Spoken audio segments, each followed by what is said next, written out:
Israel వాళ్ళు ఏ పనైనా కూడా చెప్పి చేస్తారు. అంటే ఈ పని మేము చెయ్యబోతున్నాము అని చెప్తారు, కానీ ఎలా చేస్తాము అనేది మాత్రం వాళ్ళు చెప్పరు. దీన్ని మీరు టాప్ సీక్రెట్ అనొచ్చు, ఓపెన్ సీక్రెట్ అని అనొచ్చు.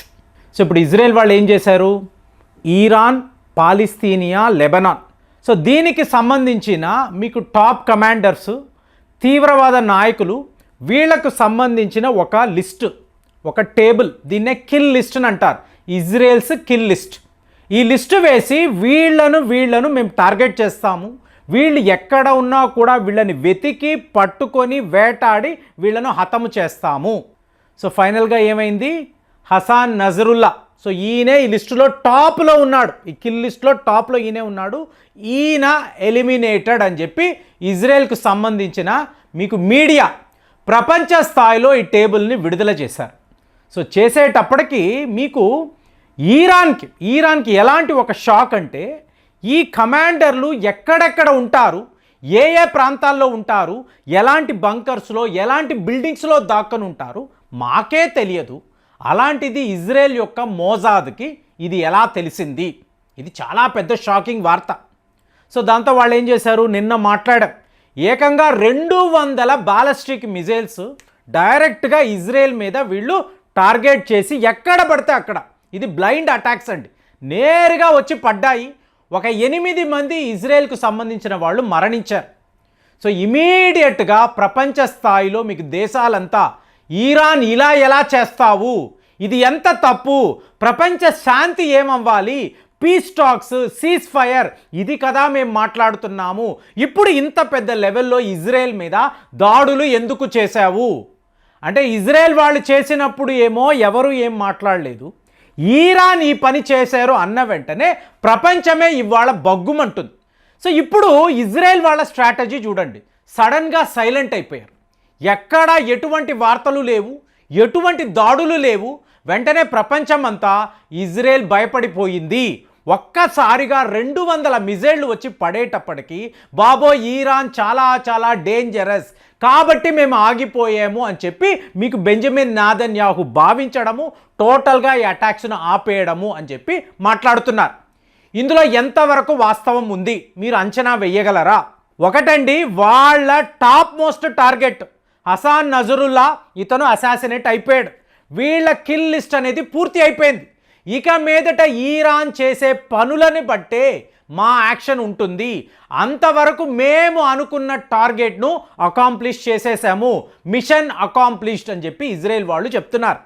ఈ టైంలోనే ఒక అద్భుతమైన వార్త, మొన్న ఒక వీడియోలో మాట్లాడాను, నరేంద్ర మోదీ గారు పని కట్టుకొని బెంజమిన్ నెతన్యాహుకి ఫోన్ చేసి, ఈయన యుద్ధాన్ని ఆపు, నువ్వు ఎస్కలేట్ చెయ్యకు, మనకు యుద్ధాలు వద్దు, ఇక్కడతో ఆపేయండి ఈయన అడిగారు. బెంజమిన్ నెతన్యాహు గారు కూడా పచ్చి నిజాలను మాట్లాడారు అని చెప్పాం. ఇవాళ పచ్చి నిజాలేంటో చెప్పమంటారా? భారత్కు సంబంధించిన అతి శక్తివంతమైన 3 వార్షిప్స్, యుద్ధ నౌకలు ఇవాళ ఇరాన్లో డిప్లాయ్ అయి ఉన్నాయి. మీకు ఐఎన్ఎస్ తీర్ అంటారు, ఐఎన్ఎస్ షర్దు అంటారు, అలాగే ఐసిజిఎస్ వీరా అని అంటారు. ఇప్పుడు భారత్కు సంబంధించిన, ఇండియన్ నేవీకి సంబంధించిన వార్షిప్స్ ఇరాన్ వెళ్ళడం ఏంటి? అక్కడ ఆల్రెడీ మీకు రెడ్ సీ వద్ద ఇజ్రాయెల్ సరిహద్దుల్లో అమెరికాకు సంబంధించిన అతి పెద్ద రాకాసి యుద్ధ నౌకలు రెడీగా ఉన్నాయండి. వార్తలు ఎలా చెప్తున్నారు అంటే, మీకు ఇరాన్ నుంచి 200 బాలిస్టిక్ మిసైల్స్ బయలుదేరాయి కదా. సో ఈజిప్ట్ వాళ్ళు, లెబనాన్ వాళ్ళు, అవునండి మేము చూసాము, ఆకాశం అంతా కూడా రాకెట్లతో నిండిపోయాయి, సో మీకు అగ్ని జ్వాలలతో ఇవి నేరుగా ఇజ్రాయెల్ వైపు వెళ్ళాయి అన్నప్పుడు, మీకు ఈ మధ్యలో యుఎస్ఎస్ బల్కే అంటారు, అలాగే యుఎస్ఎస్ కోల్ అంటారు, ఇవి ఏంటి, బాలిస్టిక్ మిసైల్ డెస్ట్రాయర్స్.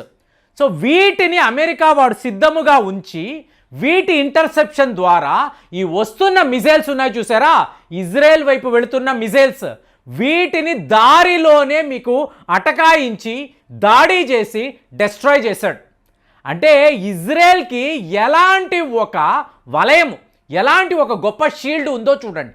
కాబట్టే వాళ్ళు ఇంత ధైర్యంగా ఇరాన్ మీద కూడా వీళ్ళు ఏమంటున్నారు, ఇరాన్ నువ్వు ఈ పని చేశావు, ఇంకొకసారి ఇలాగే నువ్వు చేస్తే నీ కోపం వచ్చింది, ఆటోమేటిక్గా న్యాచురల్గా నీకు కోపం వస్తుంది. కానీ ఈసారికి మేము విడిచిపెడుతున్నాం. మళ్ళీ ఇలాంటి పనులే చేసావు అంటే ఇరాన్కి సంబంధించిన oil production units, gas units టోటల్గా డిస్ట్రాయ్ చేసేస్తాం. నీ ఎకానమీయే లేకుండా చేస్తాం. నువ్వు ఆర్థికంగా ఇక మీదట ఎవరితో ఎటువంటి వ్యాపారాలు చెయ్యలేవు. ఇది ఇజ్రాయెల్ వాళ్ళు ఇచ్చిన వార్నింగ్. మరి ఈ టైంలో భారత్కు సంబంధించిన వార్షిప్స్, అంటే ఒకవైపేమో అమెరికా యొక్క యుద్ధ నౌకలు, ఇంకొక వైపేమో భారత్కి సంబంధించిన యుద్ధ నౌకలు. ఏమిటి ఇది? ఏమీ లేదు ఫ్రెండ్స్, ఇంత పెద్ద కాన్ఫ్లిక్ట్ జరుగుతుంది. ఇజ్రాయెల్ మన మిత్రదేశము, అలాగే ఈరాన్ కూడా మన ఆప్తమిత్రుడు. సో ఈరాన్తో ఒక అతిపెద్ద నేవల్ ఎక్సర్సైజ్ జరపాలి అని చెప్పి మన యుద్ధ నౌకలను నేరుగా మనం ఈరాన్ దాకా తీసుకువెళ్ళాం. ఈ టైంలోన అంటే ఇదే టైం మనం ఎంచుకున్నాము. దీని గురించే మోదీ గారు బెంజమిన్ నెతన్యాహుకి ఫోన్ చేశారు. మా యుద్ధ నౌకలు ఈరాన్లో ఉన్నాయి, ఇప్పుడు మీరు ఈరాన్ మీద దాడులు చేశారు అనుకోండి, మరి మా వార్షిప్స్కి ఏమైనా అయితే ఎవరు జవాబు చెప్తారు? మీరు చెప్పగలరా? జాగ్రత్త, ఆచితూచి అడుగు వెయ్యండి. మా యుద్ధ నౌకల మీద చిన్నపాటి దాడి కూడా జరగకూడదు. ఇది మోదీ గారు బెంజమిన్ నెతన్యాహుని హెచ్చరించిన విధానం. సో బెంజమిన్ నెతన్యాహు గారు ఏం చెప్పారు? మీ దాకా మేము రామండి, మా యుద్ధాలు వేరే దగ్గర జరుగుతున్నాయి. ఈరాన్ మీద దాడులే చేసినా కూడా వాళ్ళ అణుశక్తి కేంద్రాలు, అలాగే వాళ్లకు సంబంధించిన ఆయిల్ డిపోలు, ప్రొడక్షన్ యూనిట్స్ మీ దాకా రాము, కాబట్టి మీరు సురక్షితంగా ఉన్నారు, మీ జోలికి మేము రాము అని చెప్పి బెంజమిన్ నెతన్యాహు కూడా మాట్లాడడం. మరి ఈరాన్కి భారత్కు అంత క్లోజ్ ఫ్రెండ్షిప్ అంటే మిలాప్ 2024 అండి. ఫిబ్రవరి నెల ఎక్కడ? విశాఖపట్నంలో చాలా పెద్ద నేవల్ ఎక్సర్సైజ్ జరిగింది. ఇందులో ఈరాన్కి సంబంధించిన నేవల్ వెసల్స్ కూడా వచ్చాయి. వాళ్ళ వార్షిప్స్ కూడా ఇక్కడ విశాఖపట్నంలో వాళ్ళు పాలు పంచుకున్నారు. అలాగే మార్చిలో మీకు ఇంకొక నేవల్ ఎక్సర్సైజ్ ముంబైలో జరిగింది. అప్పుడు కూడా ఈరాన్కి సంబంధించిన వార్షిప్స్ భారత్ దాకా రావడం. సో ఇవాళ మీకు రెసిప్రొకేషన్ కోసము మన యుద్ధ నౌకలను మనము ఈరాన్ పంపించాము. ఇంత పెద్ద యుద్ధ వాతావరణము, మీకు ఇజ్రాయెల్ నుంచి ఈరాన్ వైపు దాడులు, ఈరాన్ నుంచి ఇజ్రాయెల్ వైపు దాడులు, ఈ టైంలో మన యుద్ధ నౌకలు ఈరాన్లో ఉండడం, ఈరాన్ మీద ప్రపంచమే శాంక్షన్స్ విధించి ఉంది. అందరూ కూడా ఈరాన్ జోలికి వెళ్ళకండి, ఈరాన్ చేస్తున్నది చాలా పెద్ద తప్పు, వాళ్ళు శుభ్రంగా ఇరుక్కుపోయి ఉన్నారు, అమెరికా ఇజ్రాయెల్ ఈరాన్ని విడిచిపెట్టారు అని చెప్పి వార్తలు వస్తున్నాయి. కానీ భారత్ మాత్రం ఏం చేసింది? తన వార్షిప్స్ని నేరుగా ఈరాన్ దాకా పంపించి వీళ్ళు కూడా మా మిత్రులే, వీళ్ళతో మేము ఉన్నాము, వీళ్ళతో యథాతథము మేము మా నేవల్ ఎక్సర్సైజెస్ నిర్వహిస్తాము, మాకు ఎటువంటి భయము లేదు, ఇజ్రాయెల్ మమ్మల్ని ఏమీ చెయ్యకూడదని చెప్పి మోదీ గారు నెతన్యాహుకి ఫోన్ చేసి మాట్లాడారు.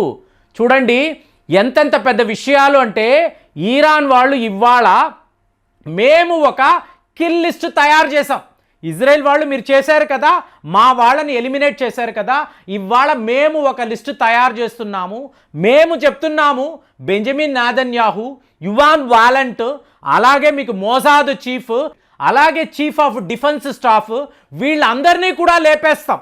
ఎలా చేస్తామో మేము చెప్పం, కానీ ఖచ్చితంగా ఇది జరుగుతుంది, మా కిల్ లిస్టును చూడండి అని చెప్పి ఈరాన్ వాళ్ళు కూడా ఒక శపథం పన్నారు. అంటే ఇజ్రాయెల్ మన మిత్రదేశము, ఈరాను మన మిత్రదేశము, ఎవరైనా మనకు సమానమే, అందరినీ మిత్రుల్లాగే చూస్తాము, మా జోలికి వస్తే మాత్రము ఎవరిని విడిచిపెట్టము. ఇది భారత్ యొక్క వైఖరి. సో ఈ కథనము విన్నప్పుడు మీకు ఎలా అనిపించింది? మన యుద్ధ నౌకలు ఈరాన్లో ఉండడం ఏంటండి?